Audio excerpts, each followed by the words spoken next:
দিনের পথে অটুট থাকতে কি কি করণীয় দয়া করে বলবেন।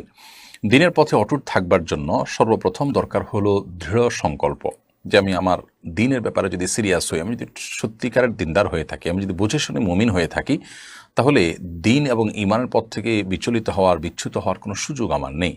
আল্লাহ সুবহানাহু ওয়া তাআলা কোরআনে একাধিক জায়গায় যারা ইমান আনয়ন করার পর অটল অবিচল থেকে যে তাদের জন্য নানা সুসংবাদের কথা বলেছেন। আর ইমান আনার পরে কেউ যদি অবিচল না থাকেন, অটল না থাকেন, তিনি যদি শিরকে পড়েন, তাহলে সেক্ষেত্রে তার সেই ইমানের কোনো মানে আর থাকে না। এজন্য দিনের পরে অটুট থাকার জন্য তার গুরুত্বটাকে বুঝে দৃঢ় সংকল্প থাকা, যে কোনোভাবে আমি দিনের ব্যাপারে কম্প্রোমাইজে যাব না এবং আমার অবস্থানটা অটুট রাখবো, সেই চেষ্টা আমাদের করতে হবে এক।